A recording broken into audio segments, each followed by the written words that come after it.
Olá, pessoal! Sejam muito bem-vindos ao nosso bate-papo diário sobre tecnologia. É isso mesmo.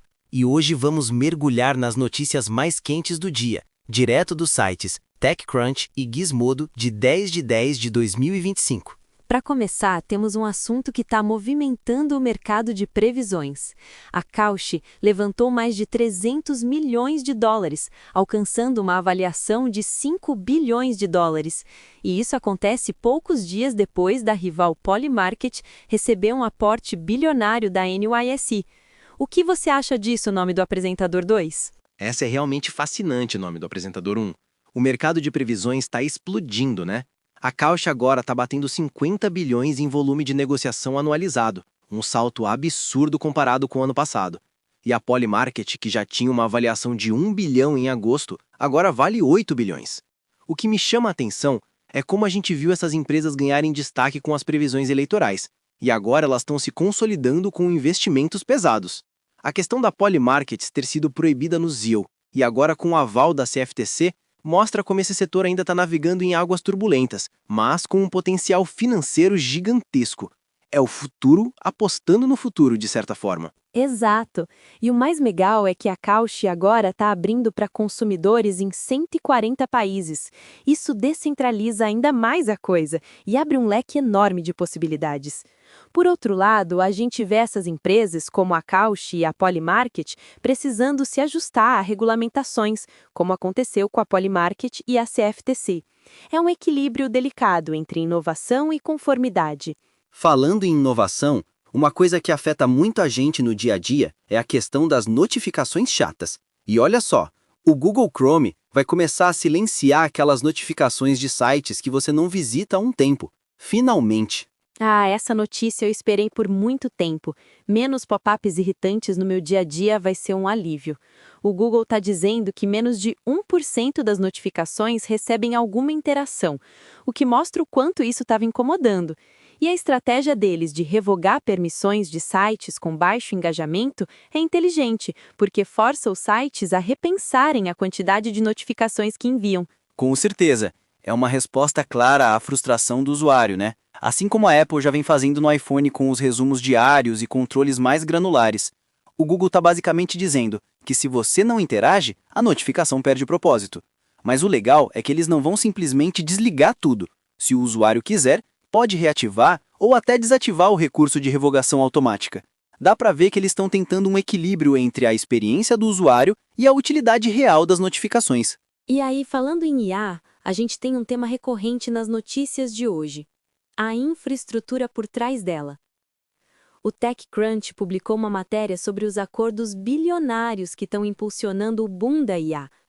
O Jensen Huang, da NVIDIA, estima que entre 3 e 4 trilhões de dólares serão gastos em infraestrutura de IA até o final da década.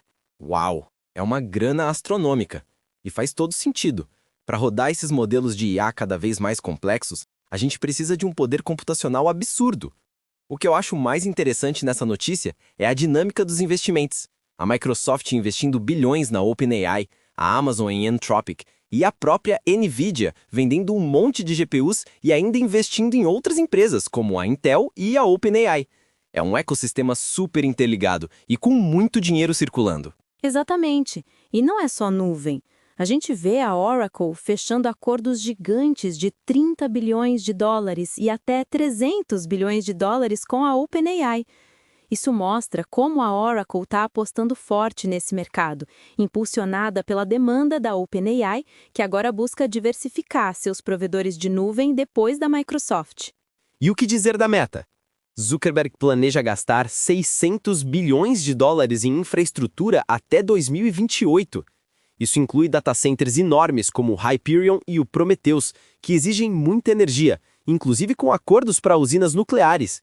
Isso demonstra a escala do investimento que as Big Techs estão fazendo para não ficarem para trás na corrida da IA. E o projeto Stargate do Trump com SoftBank e Oracle, para gastar 500 bilhões em infraestrutura nos Estados Unidos, mesmo com algumas dúvidas, mostra a magnitude dos planos. E vale mencionar a xAI de Elon Musk, que construiu seu próprio data center e planta de energia. Mas essa expansão toda também levanta questões ambientais, como a xAI sendo um dos maiores emissores de poluição no condado de Memphis. A Boring Co. de Musk também está enfrentando acusações de quase 800 violações ambientais, o que mostra que nem tudo são flores nesse avanço tecnológico. Falando em startups de IA e aquisições, a Presente levantou 30 milhões de dólares para adquirir outras empresas de serviços de IA, começando pela própria Presentium, que tem uma ligação com o fundador da Presente. Essa estratégia de aquisições para alavancar bases de clientes e expertise faz muito sentido. A Presente quer focar em comunicação empresarial e já está pensando em expandir para finanças e manufatura. Essa ideia de ter engenheiros de apresentação nas empresas para treinar os usuários na IA é bem interessante. Mostra que a adoção de IA ainda precisa de um toque humano. Sim, e a Presente não está sozinha nesse movimento. A gente vê outras startups de IA, como a GIG e a Lawhive, fazendo aquisições similares, para combinar suas ferramentas com o conhecimento de domínio e a capacidade de atendimento de outras empresas. É uma forma de acelerar o crescimento e aprofundar a personalização para clientes corporativos. Agora, mudando um pouco de assunto, mais ainda no mundo da criatividade e tecnologia, o Gizmodo listou os melhores aplicativos de iPad para liberar a criatividade, e o Procreate, LumaFusion e Canva aparecem na lista com destaque. Que legal essa lista! O iPad realmente virou uma ferramenta poderosa para criadores. O Procreate, com seus pincéis digitais e telas de alta resolução, parece ser perfeito para quem desenha. E o LumaFusion, que é para edição de vídeo, oferece recursos que vão muito além do iMovie, ideal para quem está começando a se aventurar no mundo do cinema independente. E o Canva, claro, que é quase onipresente, com suas ferramentas de IA para facilitar a criação de visuais, desde apresentações até vídeos. A inclusão de recursos como o Magic Switch e Magic Media mostra como a IA está se integrando cada vez mais nas ferramentas criativas. E não podemos esquecer do Affinity Designer 2 e do Concepts, que são ótimas opções para design vetorial e exploração de ideias. É realmente inspirador ver como a tecnologia está democratizando a criação. Com esses aplicativos, qualquer um com um iPad pode dar asas à imaginação e produzir algo incrível. Na parte de hardware, o iPhone 17 Pro Max trouxe algumas novidades interessantes.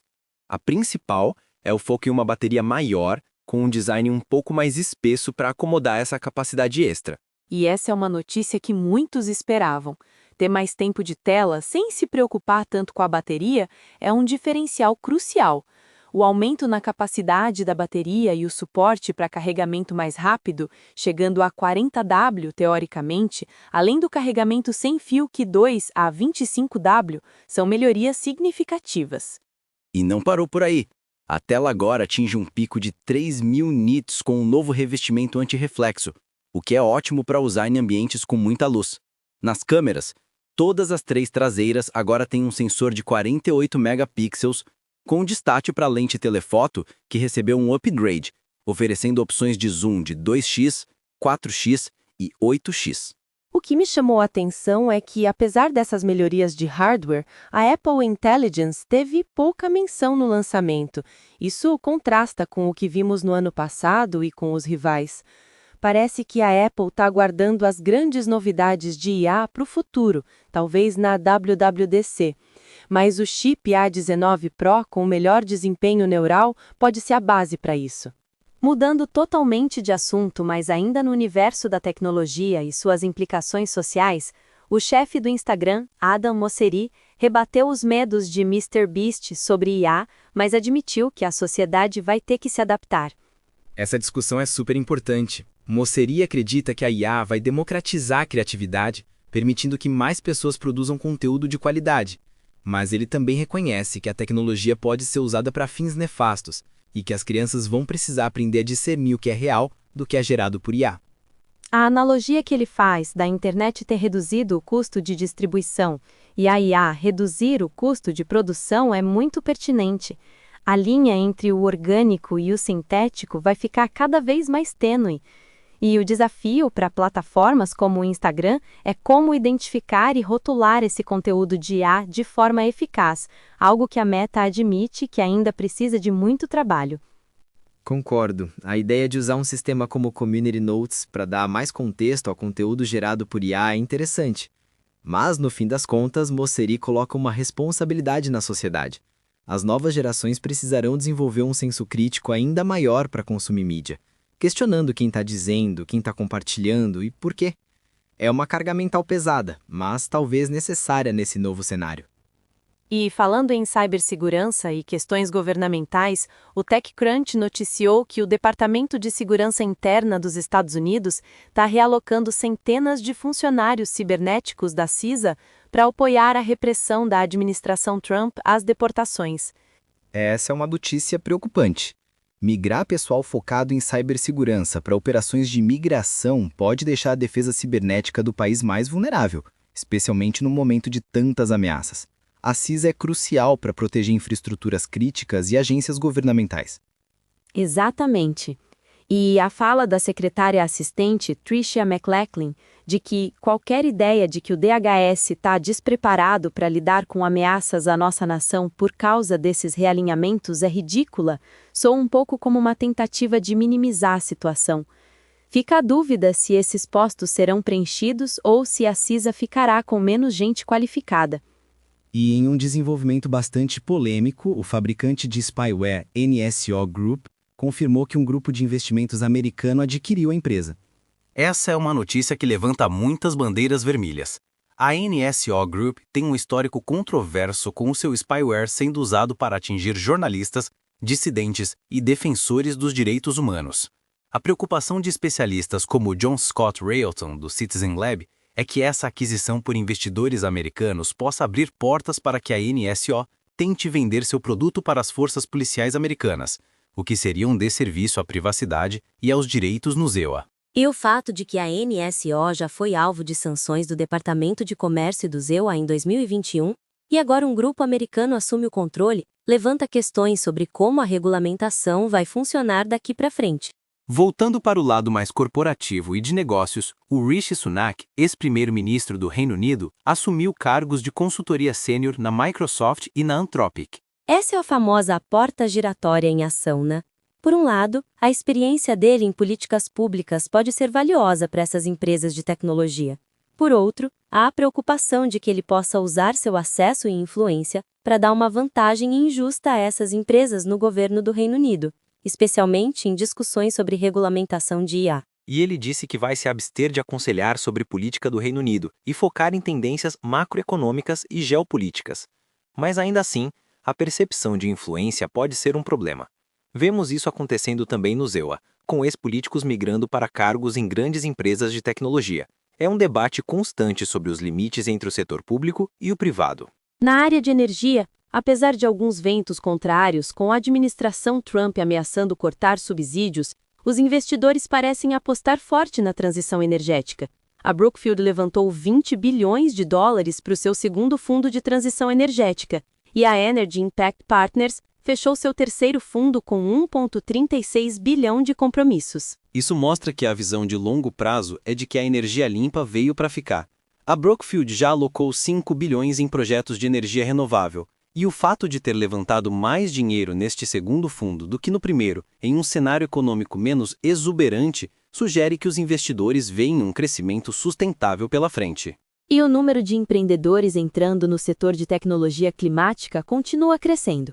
A AIE revisou para baixo a previsão de adoção de energia renovável no ZEUA, mas a capacidade global de energia renovável deve dobrar até 2030.